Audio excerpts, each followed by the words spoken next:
All right, here we go. Number four. Number four. Here we are. Once again, my name is David, and this is my brother Ray, and we are. Preachers from the bleachers. That's right. We're going to talk about some sports today. We got some stuff today to talk about in the NFL, a couple of signings, a couple other things going on. Some stuff in the NCAA with Louisville, and we got we got a little bit about the NBA. I want to talk about Jordan and Barkley just for a few minutes, and then maybe some stuff about some sports movies. So let's get started, and here we go. Away we go. So let's go to the hot hand. Got to talk about just for a minute that Don Shula died this week, man. So that's tough. That's a tough loss, man. The NFL gonna miss him. Even though he was 90 years old, I'm sure he's still a good ambassador for the NFL during them last years. Me personally, I can't stand the man. Not that I really can't stand the man, but when my Bears was going for an undefeated season, it was the Miami Dolphins and the Don Shula standing in our way, and we kind of lost that game. I think it's some conspiracy going on. I don't think maybe the NFL one of the Chicago Bears team led by Jim McMahon to be undefeated and have to live with that for the rest of their life. Well, if that's the case, can you say that about New England too? When they almost went undefeated, that there was a conspiracy there as well? Oh, I didn't know New England cheaters was on the topic for today. Oh, they're not. I'm just saying. You said there was a conspiracy about somebody else going on. It's been the conspiracy is all about if we talk about conspiracies in New England, then man, that's like 3 shows right there. Yeah, this would have been a conspiracy against them, though. Against them, not for them. It's been a conspiracy for them. Yeah, right. All right. Well, we're talking about Don Shula and the NFL commissioner. They like little rascal buddies. They homies. Spanky and Alfalfa. Anyway, so that's pretty sad about Don Shula. I mean, it was a great life, man. You get 90 years and you get championships and some great players to play with, and you leave a hell of a legacy with the NFL. So, Godspeed, Don Shula. It was great watching your teams, man. I mean, it was really great. I mean, I wasn't around during the early stuff, 72 perfect season and all that kind of stuff. But man, I remember watching the Dan Marino teams and all that. I love the Dolphins, man. Enjoyed watching them. So, rest in peace, Don Shula. Rest in peace, brother. All right. So something I wanted to talk about this week was the Andy Dalton signing with the Cowboys.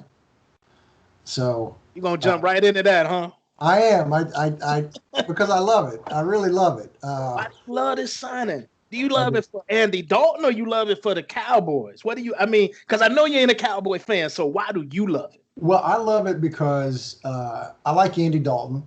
He's a TCU guy. But I love the fact that, I think they're going to kind of show Dak that, you know what? We got other options, man. We're not going to pay you $40 million. There is no quarterback that is worth $40 million. And looking at his record, he is not worth $40 million. They were 8-8 last year.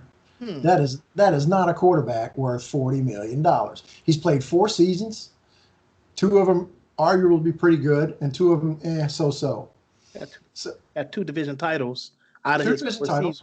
Out of his 4 seasons, he's got 2 division titles, and then one of that's 3 out of 4 seasons, and nearly 2 or 3 yards from 5,000 yards. You know how many people have passed for 5,000 yards? Okay. Not a lot. But I just want to say this: Rodgers got paid. Aaron Rodgers got paid. Wait, I know what you're thinking. Brady got paid. Wait. I know what Russell Wilson got paid. I know what you're thinking. They elite though, right? They should have got paid. No, they got Super Bowls. They should have got paid. That's what I said, right? Mahomes ain't got paid yet, but we know when he do get paid, that's coming. Oh Lord, when he write a check, that check gonna be so fat the bank gonna bounce. I understand what you know what I mean, but I had to do a little research on this one. Kirk Cousins got $33 million a year. Tannehill got 4 years and $118 million. Garoppolo paid. Wentz paid. Goff paid.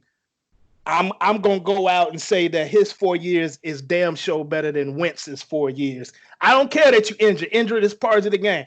And you ain't no way in hell you gonna tell me that Jared Goff is better than Dak Prescott. No, sir. No, sir. Prescott is way better than that man. It ain't about what you worth. It's about what you able to negotiate at the time that your contract is up.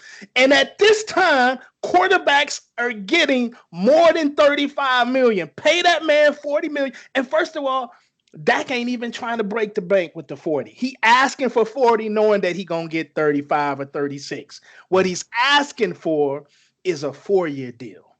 They want a 5-year deal. Well, that's more control. You sign a 4-year deal. How old is Dak right now? He trying to hit the market 26, 27 at 30 instead of being 31, right? Well, let me say this. First of all, I don't agree that Garoppolo should have got that kind of money or Wentz should have got that kind of. Okay, so they got it. You're right, but that's this is what I'm saying. Those guys don't deserve that kind of money, but they got it. Those guys got better records than Dak. No, sir. Not Garoppolo. You mentioned Garoppolo. No, he don't. Garoppolo. How far did Garoppolo go in the playoffs last year? Cousins don't. How far did Garoppolo go in the playoffs last year? He had and Dave, they let him. How far did Dak go? They let him. Dak does have one playoff victory though. One. They gave Romo a boatload of money, and he ain't. Come on, man. How many playoff victories Romo got? Fine, give him the money that they gave Romo. You always trying to do a market correction on the wrong guy. Why? All these other scrolls. I would have said the same thing about. I did say the same thing about Romo. You would have, should have, could have. You did. And we wasn't recording back then, but I know you have always said these people ain't worth the money. They ain't worth. That's not the damn point. The point is about what are you worth at the time of negotiations. You know that the deals only get bigger. They don't get lower. And if Dak Prescott, 4th round pick, Dak Prescott, I came in and took the Tony Romo job. Tony was injured, but I played so well that didn't take it. You took it. You did not take it. You took it. When he was ready to play, they say, no, Tony, you can sit there. There was when was he ready to play? Late in the season. Very late in the season. And they did. He played well enough. He played well enough that they say, Tony, we love you, but we see the future. It just wasn't that long ago. Was it last year, year before last? Jerry Jones himself said, when it's time to pay Dak Prescott, you can't imagine the check that I'm going to write. Well, I can imagine it. Dak can imagine it. Put your name on the paper. Get that man his $40 million. Let's just be realistic. That's 40. I said the same thing. Remember, we used to argue about the NBA contracts. And I told you that Zach LaVine's contract that the Bulls signed was going to be just Yeah, that dude get paid 20. Come on now. We got people out there in the NBA making sign that man. $40 million. $40 million ain't gonna be nothing. You just said sign his contract. That's gonna look real petty. You just said that he's worth what he's worth at the time of the contract. At 8-8 and one playoff win, 8-8 last year and one playoff win, he's not worth it. Hey, move your microphone down a little bit. You're cutting out a little bit. There you go. I'm sorry. Judging. Yeah, go ahead. The whole 4 seasons. The man had one average season, and the rest of those seasons been pretty above average. And above average at quarterback gets you $40 million today. If Dak signs for less than $36 million, they just gave $7 million to the backup. 7. No, they gave $3 million to the backup. 7 in incentives. And you think he's going to hit any of those incentives if he's sitting on the bench? No. The answer is no. Get 36 to 40 million, he gonna be playing. Right. That's right. And then don't say they gave $7 million to homeboy because he's not going to get $7 million. If Dak don't get his 36 to 40, he gonna get incentives that might take him to 10 million. Because if Dak should not be playing without a 36 4th round, this is his only chance. He didn't get no first round pick money. He didn't get that. So he trying to make up for it a little bit. Now, don't get me wrong. When you the quarterback of the Dallas Cowboys, when you the quarterback of the Dallas Cowboys, you know, and I know if you walk around Dallas, all you gonna see, the man has 7-Eleven ad campaigns in Dallas. Yeah. I mean, you get the world. He made some loot, but he ain't make that first round check. You know, a quarterback picked in the first round, he ain't gonna never get there. And when you start looking at the quarterbacks that were picked in his draft with him, he doing all right. He doing a little better than all right, Dave. I'm just saying, it is what it is. You don't think nobody's I'm looking at his sheet right now. He's got 13 and 3 is his first season. Let me talk. He's got 13 and 3 in his first season, 9 and 7 in his second season. 13 and 3. Oh, you said 30. All right, players mess up. Go ahead. 13 and 3. 13 and 3. 9 and 7. 10 and 6, 8 Still and 8. That's a winner. That's 2 good seasons. What's the cumulative record over there? What is it? Yeah.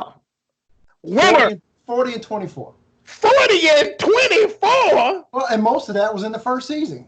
Come on. So you discounting his rookie season? Come on. Tony Romo on the bench? He stepped into a Pro Bowl team, man. We talked about this already when we talked about Romo, and we said that the best team that Romo ever had, he never played a snap with, and that was Dak's rookie season. Which wasn't a Pro Bowler.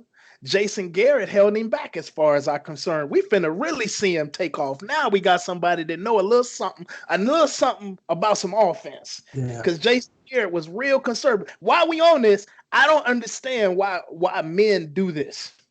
In football, at their job, whatever, I mean, in real life, we'll take all the risk and all the gambles to get to this level, and then we get to this level and we be like, hold up, I want to be conservative. I'm playing safe. Yeah. With Jason Garrett as an offensive coordinator, man, that's how he got the job. Some people think he undermined Wade Phillips by doing what he did, just being outstanding. I don't know how being outstanding undermines him, but that's what people in Dallas believe. But he took gambles. He took gambles that he wasn't willing to do as a coach, and then he just came off just flat out conservative, where just take a risk here and there. But I said all that to say this. Now we got a coach that's willing to do a little something. I think McCarthy was better anyway, but I think the year that he took out and analyzed himself, look at where the game was going. Some of the things that Aaron Rodgers said about McCarthy wasn't a lie. You know what I mean? It wasn't a lie, but it ain't like the dude forgot how to coach. I just think overall McCarthy is a better coach than Jason Garrett. Now you put him in there with Amari, CeeDee Lamb. Come on, man. You about to get a man $40 million. I'm gonna just say this: right. If you give him $40 million, he gonna come back with 4,000 yards. I think 28 touchdowns and 8 interceptions, and it's gonna be worth $40 million. Maybe you don't think he's worth $40 million now, but nobody pays you, Dave. Nobody pays you for what you done did. They pay you for what you're gonna do. Well, that's fine, but I tell you what, I think Andy Dalton could do that exact same stuff with this team. But if you here, I throw this coffee on you. I don't know. What Andy Dalton? Last year's Andy Dalton? I think Andy Dalton. Last year's Andy Dalton, because last year's Dak was 10 times better than last year's Andy Dalton. Dak still had a 10 times better team than Andy Dalton had. Let's just look at the last 4 years. This Dak is much better than Andy Dalton in the last. If you're gonna give me Andy Dalton in year 4, 5, and 6, man, that dude was pretty. And this team was better then. Come on, man. You got to give some credit to the team around him. I mean, if Andy Dalton is playing with this Cowboys team over the last 4 years, I won't argue with you on that, just simply because it was still the damn Bengals. like if you probably in Ohio, if you're the Bengals and the Browns, you're probably the second and third best football team in the state. The Buckeyes probably will whip that booty on both. I'm just saying they pay better at Ohio State too. You're probably right about that. All right. So I think we covered the Cowboys. I think people know where we stand on that. I think we were clear about that. What do you think? Man, Cowboys 10-6 next year. NFC East champions. You heard it here first. At 10-6? 10-6. Right. Is 10-6 good with this team? Hey man, the league. Come on now. Come on. Giants is up and coming now. That rookie surprised me. I didn't know Daniel Jones is going to be that good. Saquon is just as good, if not better, than Ezekiel Elliott. I did just happen to pick him number 2 in my draft, in a NFL fantasy draft last year. So I'm a believer in Saquon. I'm just saying the only person suck really is Washington, and you believe in them. No, I'm not saying I believe them. I like the coach and I like the direction they're going. So in 2 or 3 years, I think they're going to be really good. So, I think they'll be much better this year than they were. I'm looking at 10-6, 9-7, 9-7, and I think that the Washington Redskins bringing up the rear at like 6-10. You're going to pay a guy $40 million. I expect better than 10-6 with this team. I expect another 13-3. Okay. I just expect stats because quarterback don't win and lose the games by itself. Well, then you're saying one thing earlier, and you're looking at your stat. You the one brought up the record. You brought it up, and then the record turns out to be pretty doggone good. I said he gonna get you. I'm talking about yards. His stats will prove out that he was worth $40 million. I don't know about the team record, but I know them records of him throwing that thing. That's gonna prove out to be $40 million worth in the NFL. If I'm paying you $40 million, you better go 13-3 this year with this team. You know how many dudes right now currently making $30 million that ain't went 13-3 last year? They ain't making $40 million though. So anyway. Let's split the difference and say 12-4. I would take that. Cowboys gonna be 11-5 win the NFC East. I'll go ahead and change it and take it. NFC. They better win the NFC East.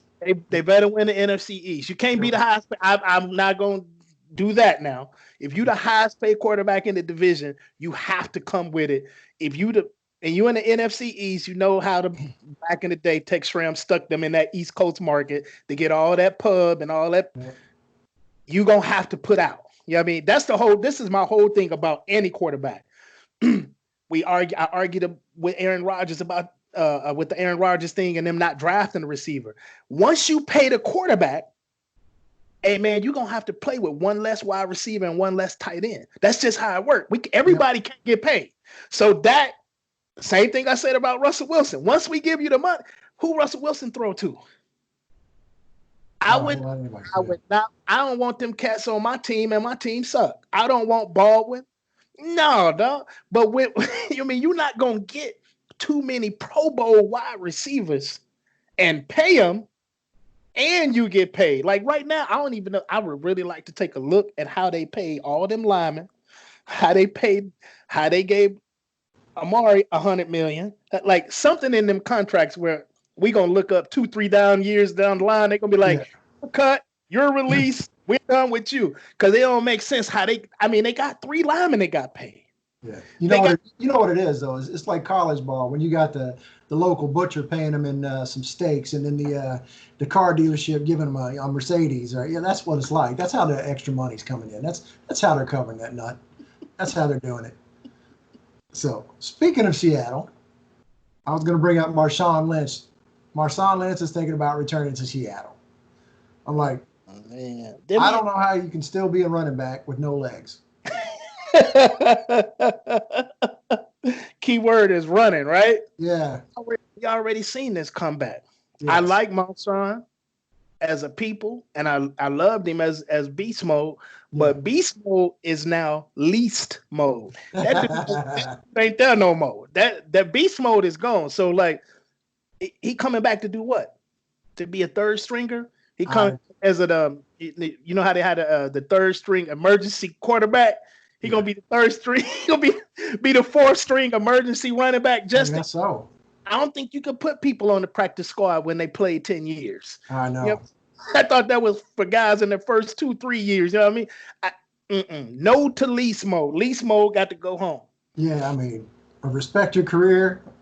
Loved watching you play, but man, you're done, man. I watched you last year, and it was just, you were painful to watch. Just painful to watch you trying to run and getting nowhere. So, but on the other end of that, Frank Gore signed with the Jets. Done. So yeah, So he's gonna be backing up Le'Veon Bell. He's gonna be backing up Le'Veon Bell. So Frank Gore, he wasn't terrible last year. He had like 600 yards, so he could fill in from time to time. Third down back occasionally, whatever. Also had a great career, a lot of rushing yards in his career. I think he just passed Barry Sanders. Is that right? Or getting close to Barry Sanders? He's in that range. So, but he might be in that range, but I don't care what nobody say. He ain't in that category. No. Say the names out loud. Emmitt Smith, Walter Payton, Barry Sanders, Frank Gore. One of these individuals don't fit. Yeah. Yeah. So anyway, if you were forced to have one of the two, would you rather have Gore or Marshawn? You just asked me if I had to have Marshawn Lynch. That's right. If you were forced to. Or Frank Gore in a place where, in this NFL where running backs are devalued, you want to give me devalued running backs as a choice. Well, we're playing would you rather. That's all. I mean, that's a tough question, man. But since you put me on the spot, I would probably go with least mode because I feel like if I ain't got my only reasoning after just bashing him, my only reason is if I just don't play him. If I only give the ball to him for 1 yard at the goal line, I feel like he might be able to get that done. What the boy name? Blunt. What's the running back? LeGarrette Blunt. LeGarrette Blunt. We're going to turn him into LeGarrette Blunt. The dude got 20 carries on the year and 12 touchdowns. So I'm going to put least mode into that category. Turn beast mode back into least mode and put him like somewhere in between like middle mode. And then, but I ain't going with no Frank Gore, man. I don't believe he was never, I mean, there is something to having played for a long time in any sport, but especially in a sport like football or hockey where people hit you. I mean, so it is something to be said that he has done it for a long time. Longevity is a big thing, but that doesn't make you great to me in no way, shape. But that means you have great conditioning. Yeah. Have great eating habits, great workout habits, but that don't necessarily make you great to me. Yeah. Well, I would say if I were forced to take one of the two, I think I would go with Gore. No reason why. I think he can get you a few more yards than Lynch can because he'll try to, Gore, like Lynch will try to run over you and Gore try to get around you. So I think he can get you a few more yards. Oh, I can see that. So there you go. Frank Gore and Marshawn Lynch. I can't believe we're still talking about these two guys in the NFL. So, okay, the other thing this week. I'm making a comeback myself. Oh, you are? All right. Yeah. I'm gonna pay the ticket to see the first game, and then when you break your leg, I'm glad I don't have to pay for season tickets. First game. First practice, brother. That's as far as it's going. All right. My bad. I don't even have to buy the first ticket. I don't do it. Listen, I did that. So just yesterday I went up the mountain, Lone Mountain here in Vegas. I was trying to beat my record. I was mad in the mug. So I go up. I don't go all the way around. It's like 2.2 miles to go all the way around. So you go up, plateaus out, and then it'll come back down. No matter what side you go, obviously, right? Yeah. But I don't do the 2.2. I do a mile. So I trek up the mile, half mile up, and then come back down the other half, right? Man, did it the other day, and it said 40 minutes. I was like, no, I'm fat, but I ain't that fat. That ain't working. So yesterday I went up. I was like, I'm just going to be 40 minutes. I hit that. I don't know, when I got to the top, obviously going up is always tough. Yeah. I think at the top, I was at 18 minutes just to go up. Uh-oh. I finished coming down in 26. I was hard. I got the momentum going right. I'm coming down a few times. I ain't gonna lie. I might have rolled a little bit downhill, but whatever. I finished in 26 minutes. That's better than 40. That's progress. Tomorrow, we shoot for 25 minutes. You have to roll downhill tomorrow.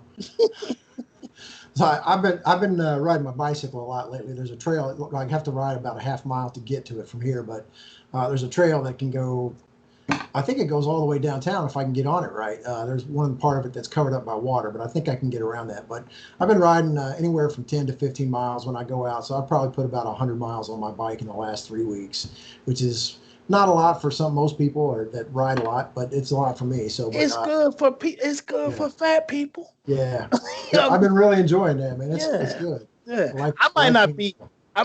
We might not be like the top of the class when it comes to fitness, but I am top in fat people. As fat people go, I am the king. We are the top. All right, moving on. So also this week, Louisville got hit with notice of violations from the NCAA, and they gave some to Pitino too, who is now coaching at Iona. I didn't think they'd let him back in college ball, but he's back at Iona. What the notice mean? Break that down for me. I ain't that in touch. Well, what they said is that, hey, we're investigating you guys for notice of violations with the NCAA. A lot of them, the ones in Louisville, have to stem from the Adidas teams giving money to Bowen. What was his name? Can't remember his first name. That was Brian Bowen. That wasn't Brian Bowen. That's correct, Brian Bowen. So all they stem from. They said that Adidas paid $100,000 to Bowen's dad,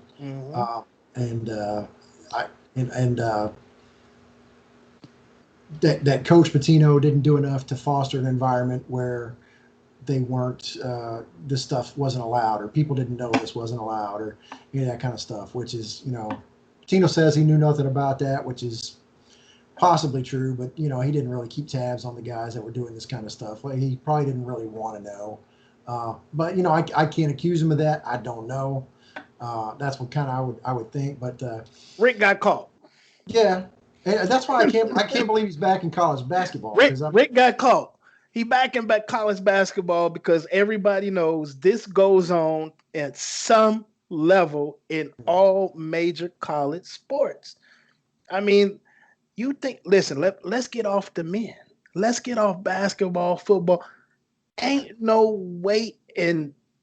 Boy, you gotta know that women's Connecticut basketball, man, I wouldn't be shocked if all of them ladies was paid. Yeah. There's no way in the world you keep getting these best players. Hey, Gino, I ain't saying you involved, but somebody somewhere paying these young ladies. You can't get out of every class, man.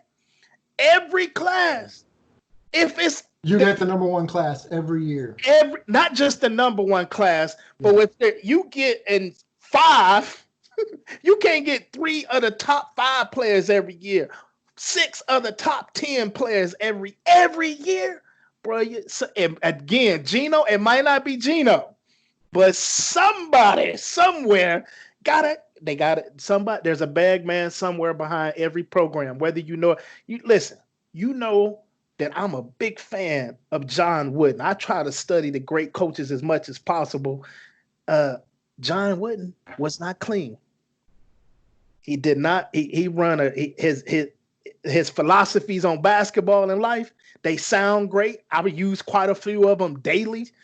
But UCLA basketball program back then had a bag man. I can't think of his name, but Wooden was aware of it. Yeah. Wooden was aware of it. So with one of the greatest of all times, and who also happens to be one of the greatest people of all time, he just, back then he just kind of let it slide. So I would imagine today, even if you know of it, depending on how big it is, you might just, as long as it can't be traced back to you, man, you don't worry about it. You still got a job to do. You still got to go coach. You know what I mean? I hate to see it. I hate to see the seedy side of basketball. I mean, I just, I love basketball, so I hate to see that. I just want to see the game played in the most honest way possible. But I don't want to know about this stuff. The thing that really that got me about this is the headline was Louisville, but Kansas, North Carolina State, Oklahoma State, and South Carolina were all accused of level 1 violations and given notice that they were being, investigated. So why is Louisville the number 1 listed team there when Kansas, by far, has the more prestigious program? So I guess the headline was there because of Pitino. I'm sure it's Pitino. So he looked. Listen, when you look like when you're on the sideline and you dressed in your Kentucky Fried Chicken all white Colonel Sanders suit, you out there looking like, half gangster and half Ricardo Montalban. You kind of look like you shady anyway. So it's just, what I mean? Oh, listen, the older you get, you become that get off my lawn kind of guy, right? Rick Pitino should be that old guy, and the old guys that is in that club don't like old guys that's not. The old men that run the NCAA mad at Rick because they can't be as cool as Rick at the same age. So they go after Louisville because of Pitino. But the reality is, I've said this before, everybody doing it. Why wouldn't you want to take? I mean, if you just seriously wanted to take down, why not take down Kansas? If you wanted to say, hey, we're trying to make a point, you come after you come after Louisville, but you come after Kansas just as hard. But Bill Self is a nicer guy. You know what I mean? Rick Pitino will tell you how good he is. Bill Self won't. So anytime that you pound your chest and tell people how good it is, they looking for an opportunity to come after you in the first place. Bill Self trying to get quiet. As you should. I'm a loudmouth, but if you accuse me of something, whether I did it or not, I'm going to get quiet and I'm going to let it play out because I don't know which way it's going to go. Bill Self that's what he's doing. Just get quiet. I'm pretending like I don't know nothing is going on. Well, everybody may be doing it. I'm not sure I agree with that, but I think there's people that are doing it to a much larger degree than other ones. Because if you're a program like Kansas or North Carolina or Kentucky, you don't have to pay these guys to come see you. They want to come because you got the program that gets them into the NBA. Why you don't?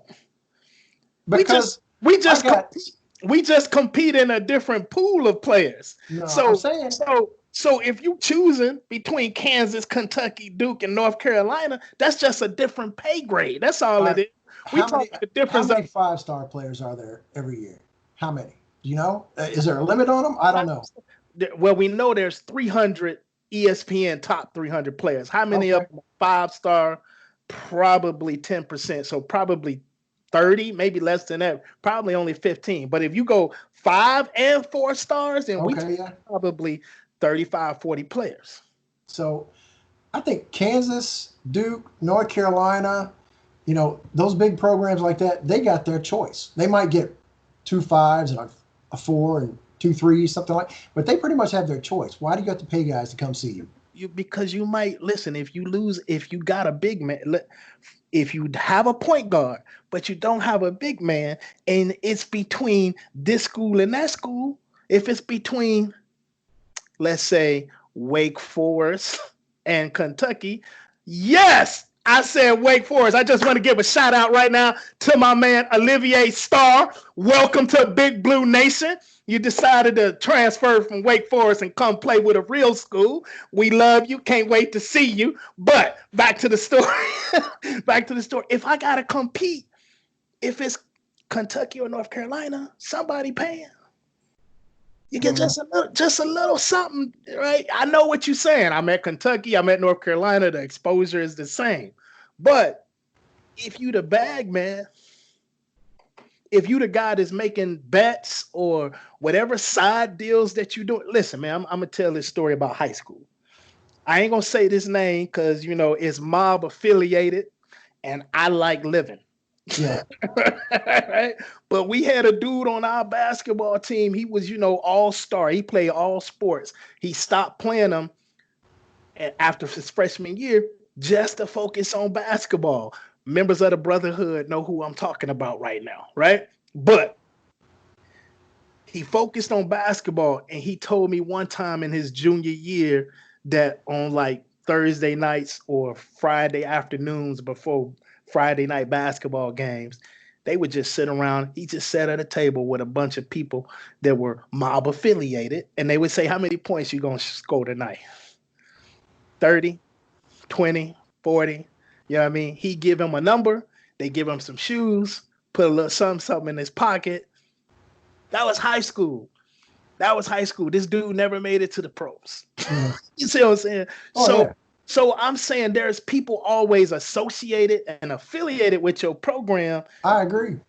They can, that's what I'm saying. But I ain't saying Patino, but I'm saying somebody like Coach K is somebody that's affiliated with his program that he don't even aware is affiliated because I went to school here. I got big dollars and I would like to see my team win.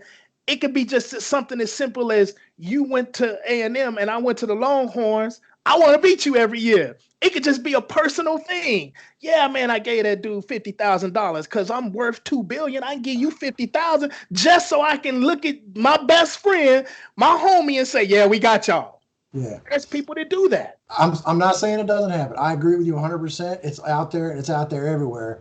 But I'm just saying there's some schools that don't need to do it as much and probably don't do it as much as other schools. Like the whole thing with Louisville back then was, they're hiring strippers to come to these recruit parties and stuff like that when they're recruiting and all that kind of stuff. So I don't think that most people do it to that level. I think that got away from them. Some guys who were just new to doing that kind of got carried away or something like that. But unfortunately, yes, it's out there and it's out there everywhere. I would like to think my team is clean. I know you would like to think your team is clean, but I just don't believe that some schools have the necessity to do that as much as others. So, but we'll see who gets caught next. We'll see what happens. We'll see who gets caught next. Yeah. I hope it's Kansas. I really don't like Kansas. That's funny. All right. So we got Louisville covered. All right. So let's go to the off season. So stuff that's going to be happening. NFL schedules are coming out tomorrow. So I'm looking forward to looking at that. And hopefully next week we'll talk about some of the games that we want to see. Hopefully New England will play, Tampa Bay or something like that. What's a good revenge game or a good game like that you'd want to see next year? There is no other game that nobody else really wants to see more than New England versus Tampa Bay. Yeah. No, I mean, I'm just serious. I mean, like, I agree. how many coach player beefs has come to this level, right? I mean, they out there trying to pretend like they still love each other when clearly there was something going on that make you want to go play for Tampa Bay. Yeah, I think there was something between him and Belichick. I think Brady was, putting Belichick on the spot for more money or whatever, and Belichick was like, no, that's not the way we work, man. We're not going to do that. We're going to, and that just and man, I think that's just what you think it was money? I think maybe so, man, because I think Tom finally said, look, I've given you enough hometown discounts. Look at my career. Look at what I've done here. 6 Super Bowls. But I think if he wanted money, listen, they had Garoppolo in place to replace him, right? Yeah. And Bill was not happy about having to trade Garoppolo. That deal was done with Mr. Kraft. So he went over Belichick.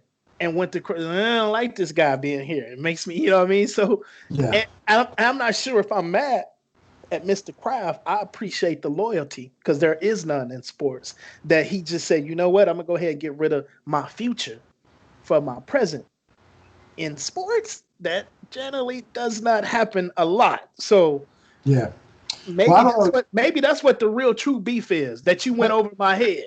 Maybe so. Maybe I don't know. But, like you always say, and what Chris Tucker said in Rush Hour, when they were sitting on the plane, follow the white man and the money. Follow the white man and the money. Man, it always goes back to money. But who knows? It might have been something else,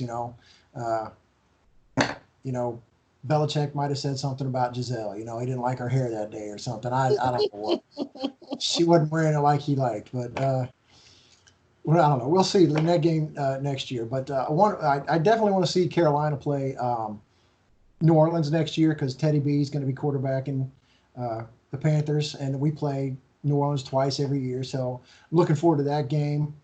I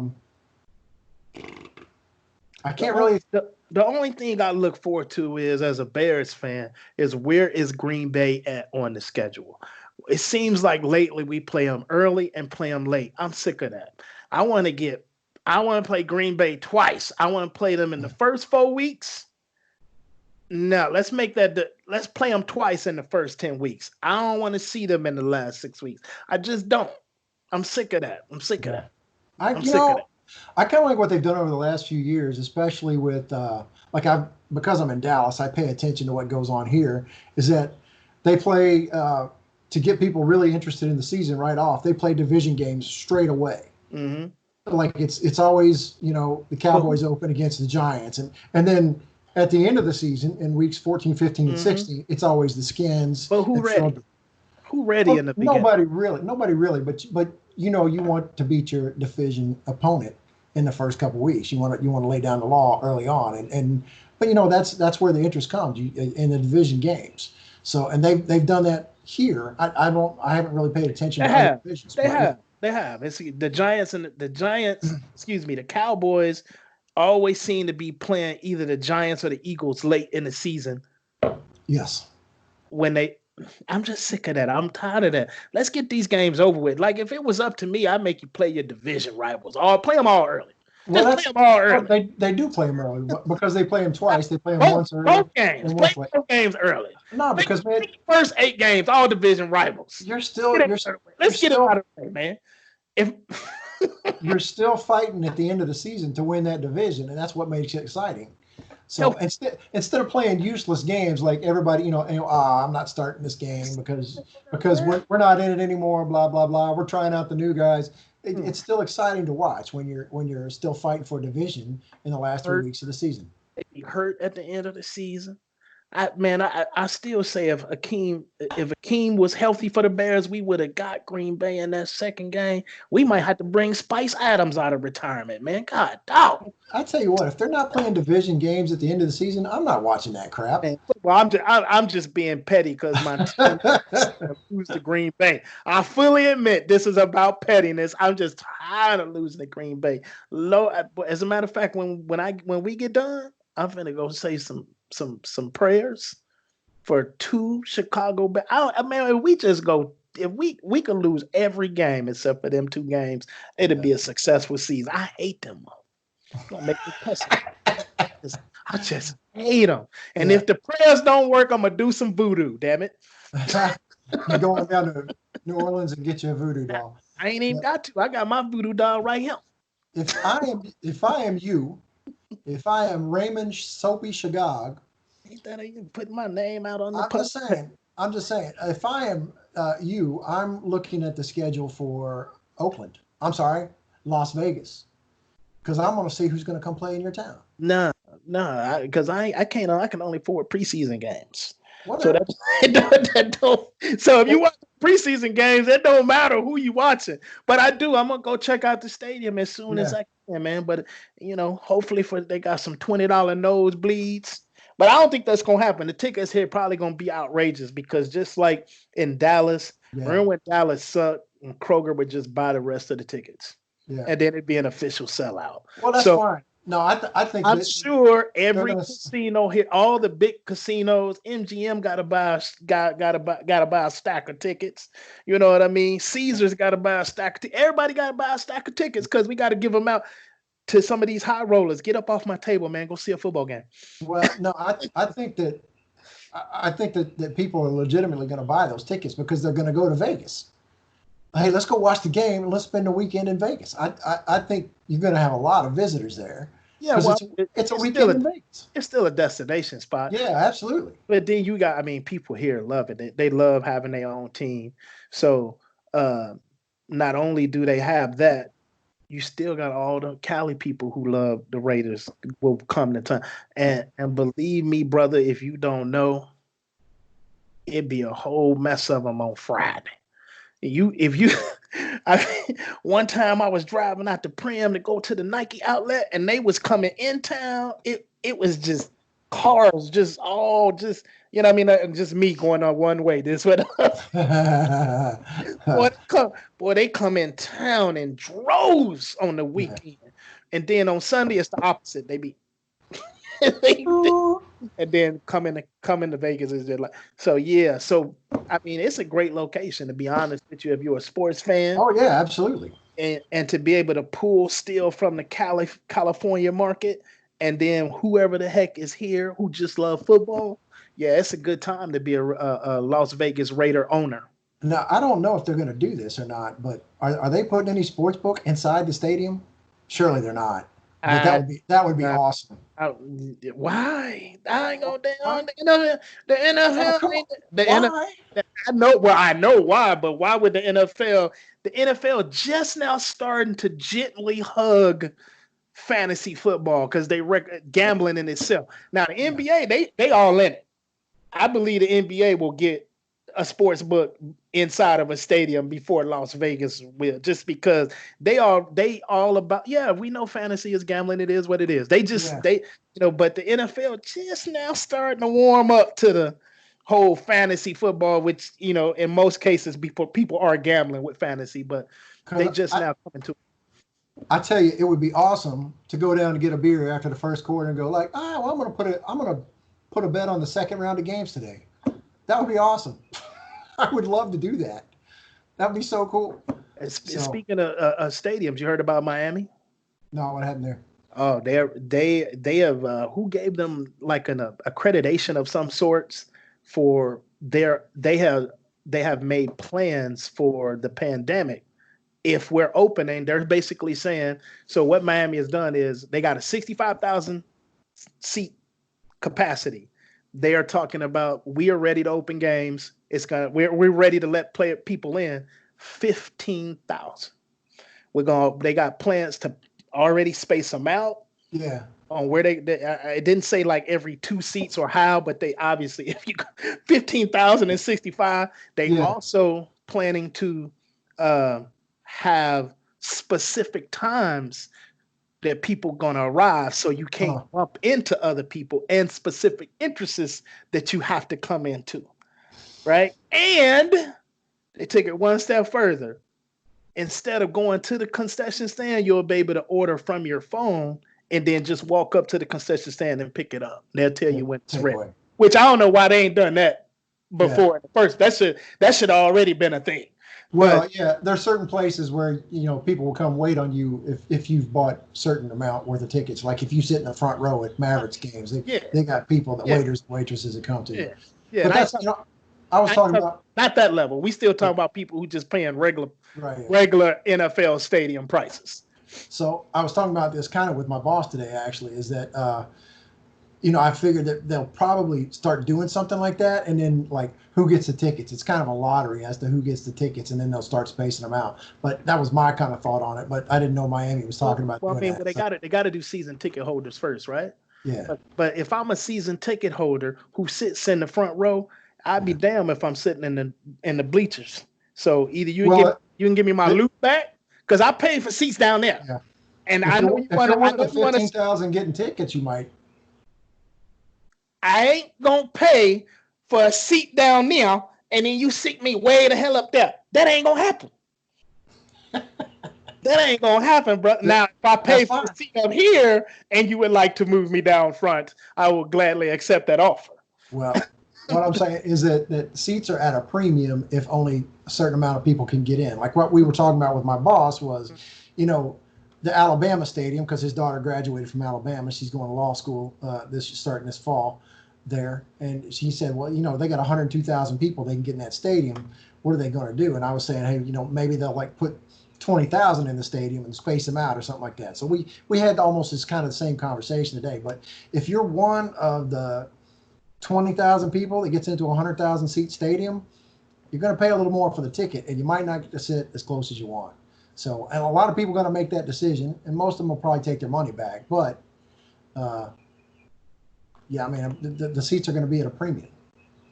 So you can buy a 4K television, 65, 75 inch, and sit right in front of it, get you the right surround sound system, and be having a better seat than that. You can't. It's not going to be the atmosphere, but the atmosphere ain't going to be the same anyway, because it's only 20,000 people. Well, you know what? Here's my idea for what you do. So instead of buying a seat, you buy a internet connected device that you can cheer through from a seat, or they put some section or whatever. And every time your team does something real good, you press a button and it makes a lot of noise. So they're not that far away from that. There's somewhere they already talking about putting like cardboard cutouts or dummies in the stand to make the sound. I'm like, that's just ridiculous. If we need to play the games without fans, that's what we need to do. People need to, man, it is what it is. We need sports. It's time, brother. It's just time. And that was my actual next thing on the offseason here is like sports returning without fans. I mean, you think that's a good idea or no? You like that or? We need it. Yeah. We need it. I'm just going to say this. The Last Dance on ESPN sucks. I didn't even watch Sunday's 2 episodes. I could not bring it. Sucks. I don't know if it's because I'm from Chicago and I know a lot of these stories, but it's boring as all get out. But it's the highest rated sports because we miss sports. But if we had something else to do, The Last Dance would not be doing the ratings that it's doing. We miss it so bad. People out there watch. I mean, NBA players are all deep in thinking about, oh, yeah, I need to be a better player. They being inspired by something they wouldn't even watch. They would have been like me. Yeah, I know this story already. I know about Michael Jordan. Whether it's true or not, we miss sports. We miss sports in a major way. I agree with that. And honestly, man, I watch most of my sports from the house anyway. I can't afford those tickets all the time. I go when I can. You go when you can. We go, when you come in town, there's a game, we go if we can. But, man, I watch most of my games from the house just because tickets are so stupid expensive. Then you got to park.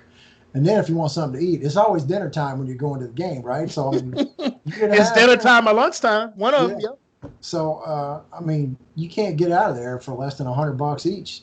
I mean, when all is said and done. So, hey, man, bring the sports back without fans in the stadiums. And if they get one of those button presser things where I can make noise at the stadium, that's awesome.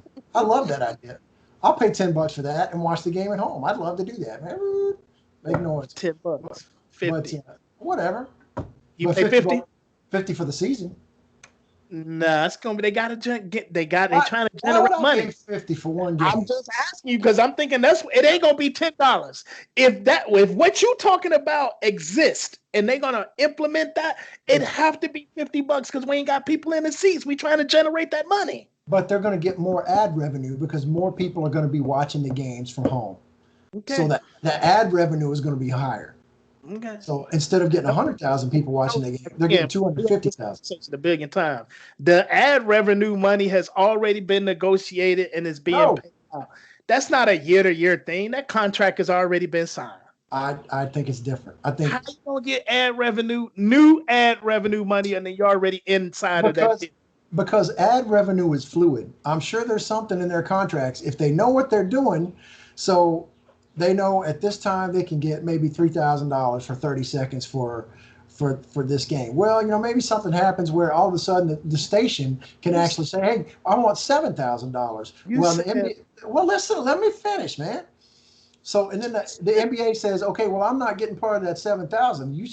You're charging them $3,000. You're paying me $3,000, but all of a sudden you're charging them $7,000." And I'm like, it's fluid, and I'm sure that there's they say instead of just give me a set $3,000. You give me the percentage of what you get for that ad. Because sometimes you can get more for that ad. Like right now, you could get a lot more for that ad because nobody's at the games and because there's no sports going on. So I'm saying there are mechanisms in place. You and I haven't seen the contracts, but I am sure. Hell to the no. I'm saying them contracts are in cement. You talking about they ain't you thinking of like players contracts. Thinking of like players contracts. You think that there's a sliding scale in a television contract with a league? Yes. No.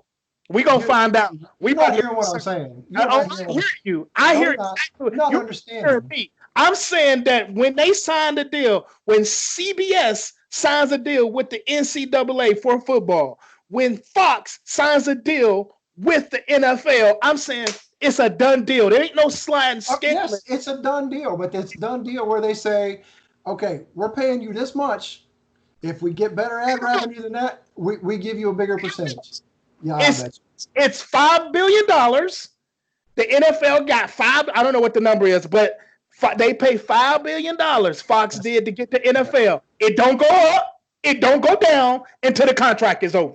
Well, if that's the way it is, then the NFL lawyers should be fired. They should get new guys, because you can't tell me, hey, the Fox is banking on $1 billion in sales on ads, and then they get $1.5 billion, and the NFL doesn't say, hey, well, that's some of that should be ours. Man, so I'm sure there's mechanisms in place for that. It's like incentives in a player contract, man. They don't do it. That's what I'm talking about. Ain't no incentives. That's for players. There's you know when the incentive comes? When the contract, when the deal is over, they do what you're talking about. Well, that last deal we signed it was too good. We gave y'all a sweetheart deal. We ain't gonna do it this time, so we gonna crank it up a notch. Maybe I'm saying those lawyers need to be fired if there is not some wording in that contract that covers that. Well, they need to go. Everybody, they both take a risk. Because there's no set amount of money ever on anything.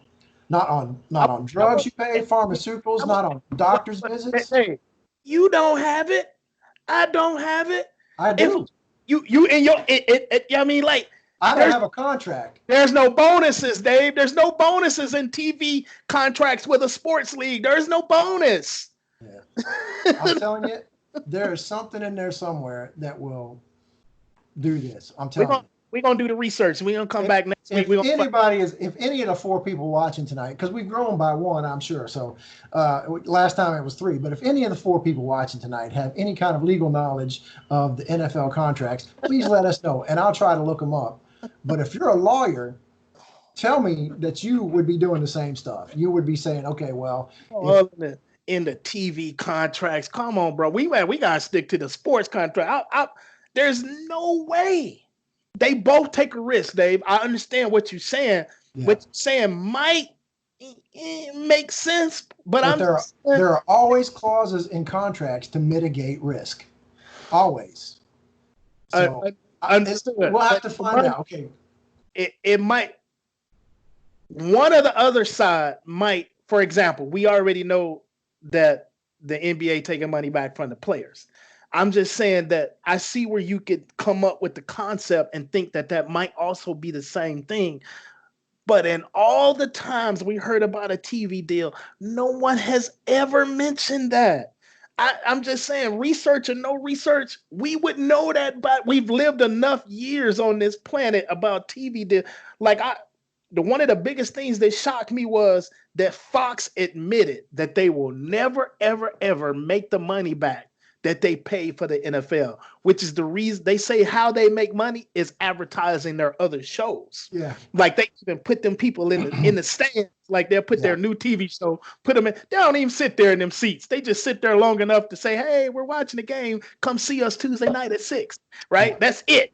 That's the only reason they sit there. That's how they get money. And then they charge more for that TV show because we got the ratings up by telling people who watching sports, hey, come watch this show. Maybe you give it a try. The ratings go up. That's how they make it on the little sliding scale that you think they have. They make it somewhere else, David. It's not in that contract. A sliding scale. I'm not saying it's a sliding scale. I'm saying there's something in there that mitigates some of that extra money. But we'll see. We'll see. We'll do some research.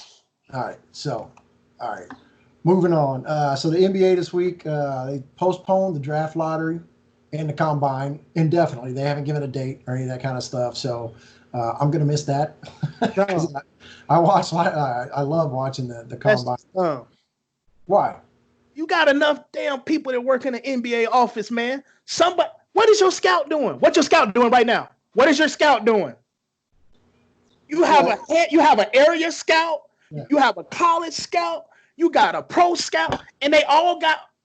What is he doing? But they still got to be social distancing. You can't have 50 guys in the same gym. It's just you can't do it. NFL that had social distance, they managed to not even bring guys in and still had a draft. It's ridiculous. You paying these people all this good money. Listen, I could draft for the Bulls right now. Put me on the clock. I will draft the best player for the Bulls. I promise you. And I ain't going to even charge you but 1% of what you're charging the GM right now. It would be fun. You know what? I think they should not only have the draft, but I think that they should draft you this June and be playing in July. Let's let them rookies play. Let's put them on the roster, baby. Come on in and get you 5 to 8 minutes. Let's see what you can give a pimp right now. Just put them play, baby. How are you going to have a draft when you haven't completed a season? Have a scouting department. We've discussed this last week. No. Right now, if you're the AC, scouting. You're still 8th. You have not finished your records. Draft positions may change. No, it ain't gonna change, bro. You do what's best for the game, what's best for the people. I matter. We want to see basketball. It would be exciting to see a dude have his rookie season gonna be like 11 months. Come on, man. There is no logic to that at all. Who said it had to be logical? It just had to be entertaining. I don't give a damn about no logical. It's about sports. It's about playing, having fun, entertain. What would be more entertaining while LeBron is at the free throw line? You get a little draft ticker say, "Hey, they just draft Tyrese Maxey from Kentucky, and he flying in to play the second half."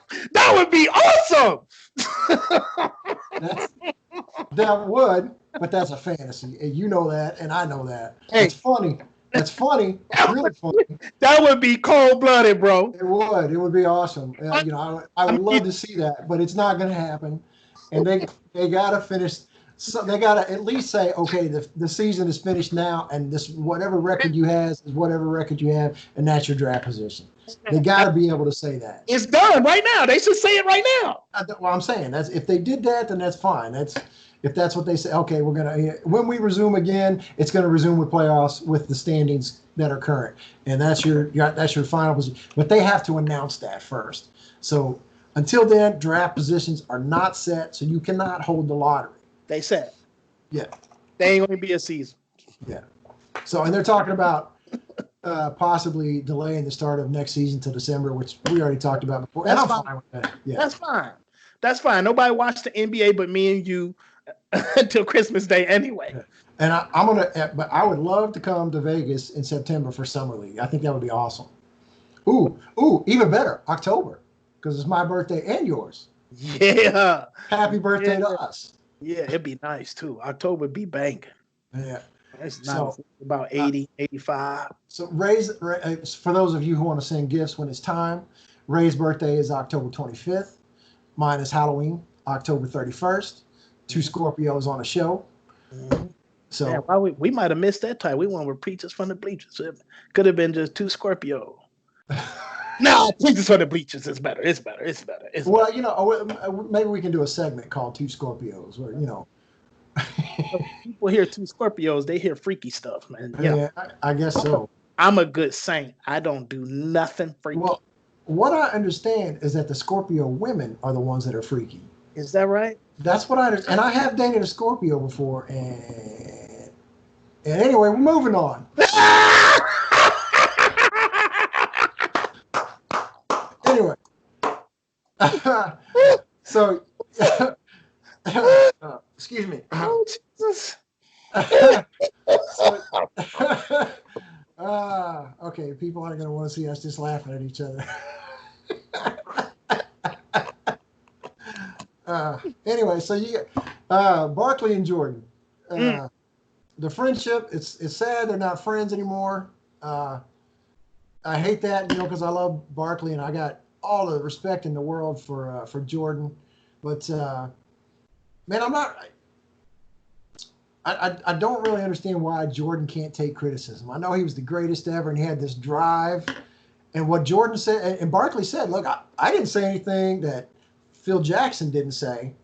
Because for those of you who don't know, I'm sorry, I just delved into this. Barkley and Jordan used to be great friends. Charles Barkley, Michael Jordan used to be the greatest of friends. A few years ago, Barkley said something about Jordan when he was running the Wizards. Is that right? Or was it the Bobcats still? It was the Bobcats. It was the Bobcats. He said Mike's not doing that great of a job. He ought to be doing better or could be doing better or something like that. And Jordan did not like that. And since then, Jordan has not talked to Barkley at all. So they were greatest of friends, and now they're not friends at all. And Barkley said, he's saddened by that, and hates that it's that way. And he's like, I really didn't say anything that Phil Jackson didn't say, but I think the relationships are different. So Phil Jackson was the coach, sort of a mentor to Michael, whereas Barkley was sort of a peer and a brother. And if you look at it as a father-son relationship, your father can say things to you that your brother cannot. So I guess I understand that, but I didn't think the criticism was harsh enough for Jordan to say, I'm not talking to you anymore. You're not my friend. So I think Mike thin-skinned because he can't do the same thing in the front office as he did in the court. It's too much competitiveness inside of him to let something like that stand. Yeah. In my opinion, Mike is wrong. But if you gonna call out your boy, everybody, man, it's a certain way to do it. They do it every day on TV. Hey, Mike, man, I love you. You my boy, but come on, Doc, we got to do a better. You can't just come out. You supposed to be my boy. Yeah. I know you got a job to do, Charles, and I know you got to be Charles Barkley. But if we boys, hey man, you got to soften that blow a little bit. You just can't come out and hit me with left, and you supposed to be my boy. Well, that's what I'm saying. Is it like, I mean, he did sort of say that kind of softly. I mean, it wasn't like man, Mike, you suck. You are not good at this at all. You ought to quit. And I was like, yeah, I think he can do a better job. He should do a better job. I didn't hear the comments. Yeah. If you was running a squad, it wasn't hard. If you was running a squad, and you know I love you, and you was doing a bad job, and I had to say it on TV, I wouldn't say it. I would just say, hey man, that's my boy, man. Like you would hear it in my voice. Yeah. I wouldn't have to tell you I wouldn't have to say how bad of a job. I was like, hey man, that's my guy, man. Yeah. That's the only way to say that, to convey to the people that, yeah, I think my boy could be doing a better job, but I ain't finna say it out loud because I got love for him. So I see both sides. Mike being a little sensitive because he can't dominate in the office the way that he dominate on the court. Charles being Charles like he normally do, but probably could have softened it even more. Especially if you know Michael's sensitive about this. Yeah. If you would have called Mike out on the court, wouldn't have been an issue. Because Mike would have showed you. He would have punched you. He would have showed you. Oh, excuse me, what you say? All right, I'm going to go ahead and get 50 tonight. You see what I'm saying? But he can't do it in the front office. You know what I mean? Like, it's hard. It's hard building a team. It's hard. That's one of the things, like Magic and Larry Bird have both said, that's one of the things that's the hardest for them, that when they came back to coach, is that they can't take control on the court.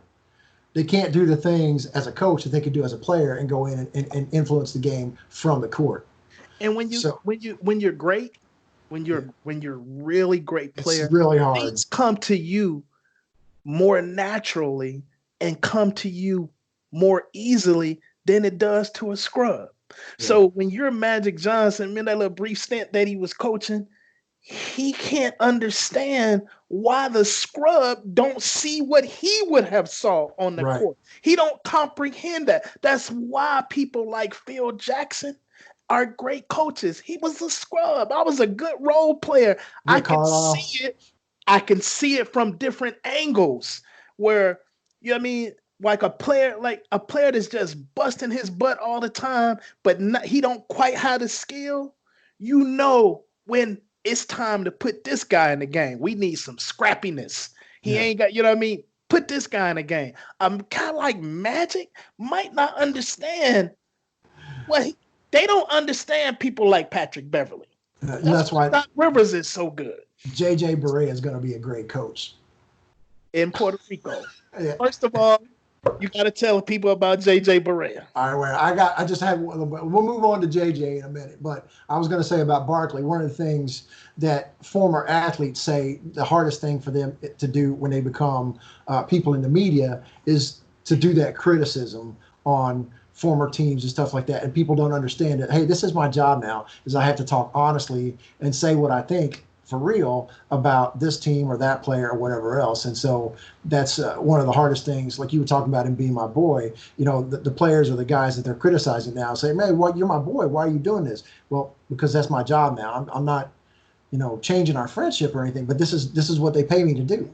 So, but anyway, so what you want to know about JJ Barea? I love, man. JJ You gotta tell people about you, me, and JJ Barea.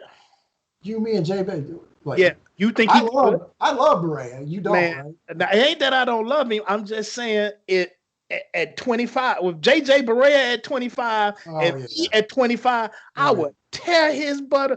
JJ wouldn't have a chance in hell of playing against a 25-year-old me. I don't know how he in the league. I don't know who he got pictures of, but JJ Barea, come on, dog. Man, ain't no way in the world, man. I would not JJ Barea. I know you in love with JJ Barea. I'm not in love with JJ, but when JJ, what's that? JJ Barea is a winner. Yes. They got nothing.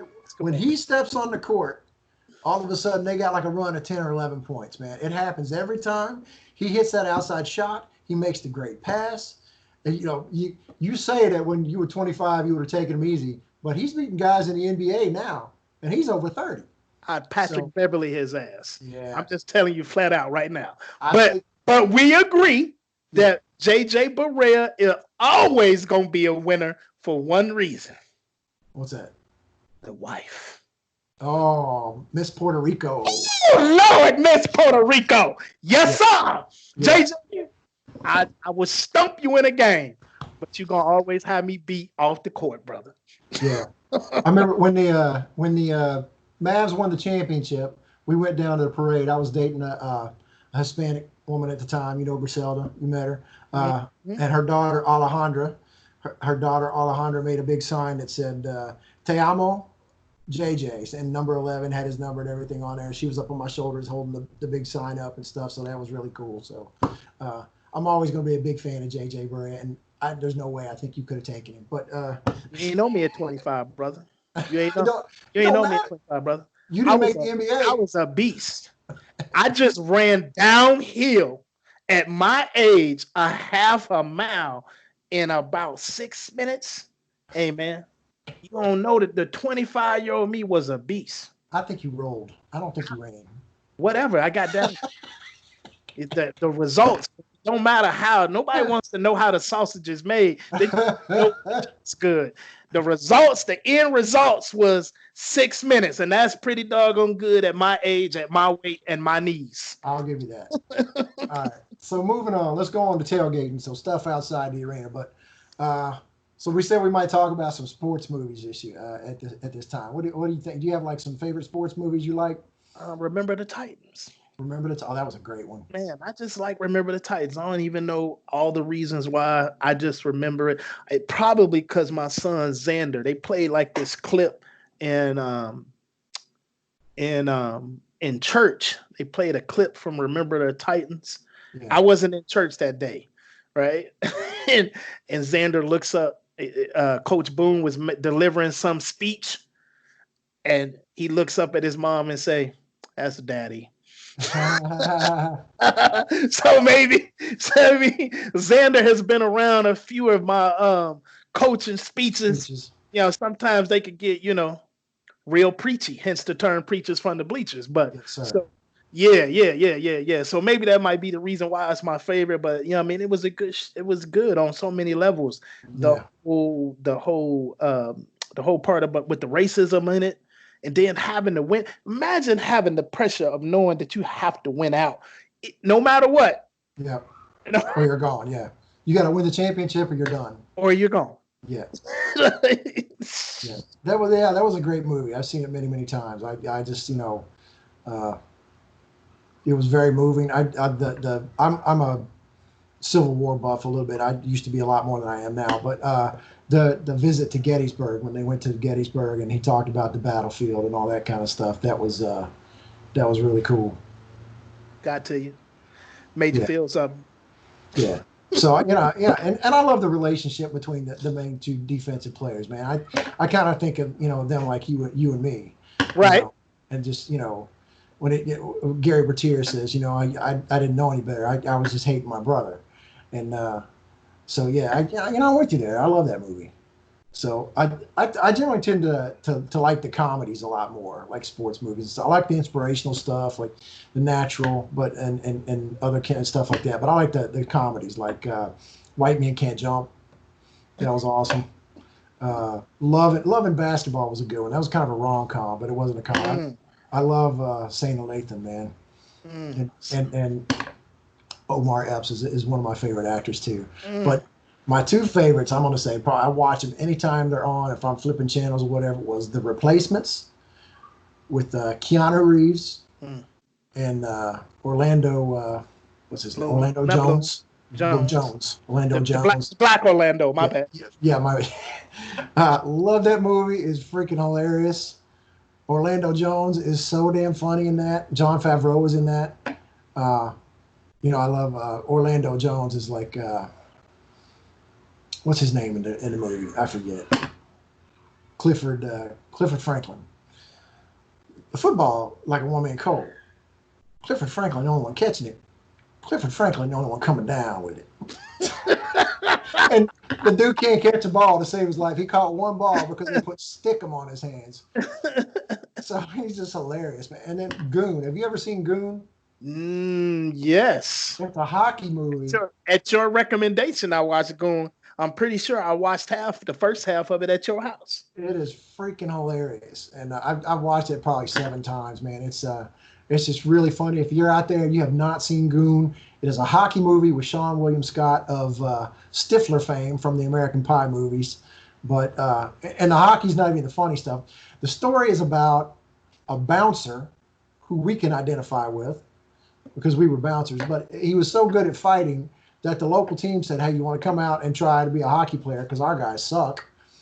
He said, like, oh, I can't skate. Oh, we'll teach you to skate. Come on. So his job was to beat the crap out of guys and on the ice because he was the enforcer. So, anyway, he's just this lovable guy who's a bouncer. And they don't even do the enforcer thing now in the NHL. The enforcer role in the NHL has gone by the wayside. There's still a few guys in the league that do that. And I'm really only telling you this to just show off. I do know a little bit about that hockey. What's cool about Goon to me is it's based on a true story. So based on this guy who was. Now, I didn't know that, though.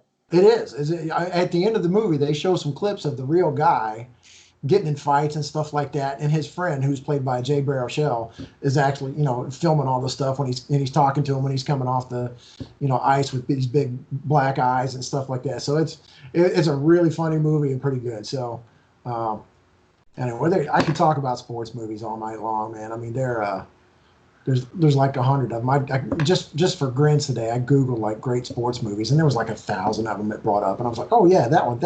I've seen all of them. There's a few I haven't seen, but maybe I need to make a list and go see all the ones I haven't. So anyway, it's time now. It's time. You know what it's time for? What time is it? It's Ray's Rumination. Oh, I love Ray's Rumination, but I'm going to make it sweet and simple and short today. Mother's Day is coming. Man, I don't, even as a father, man, I feel like that my love is short from my kids.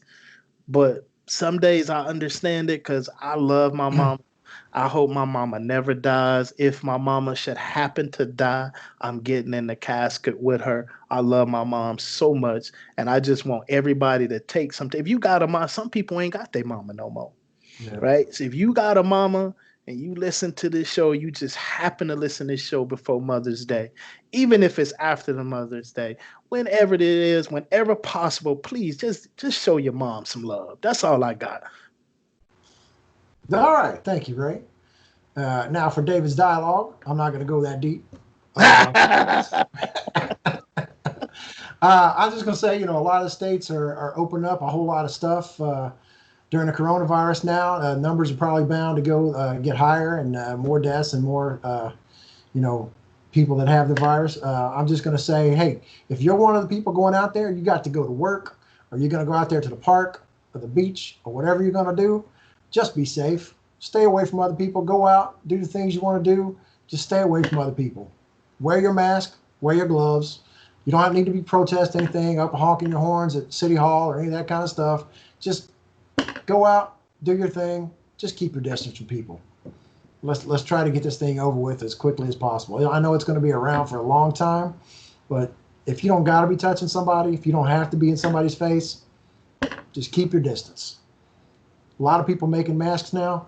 They're not hard to find anymore. So that's all I have for tonight. No shout outs or anything this week. And man, we got some guys that are really listening to us. We really appreciate that. If you would like, please forward this to all your friends. If you enjoy listening to us, you can see us on YouTube. A lot of you are watching on YouTube. Also, we are on the podcast forum, anchor.fm/preachers from the bleachers.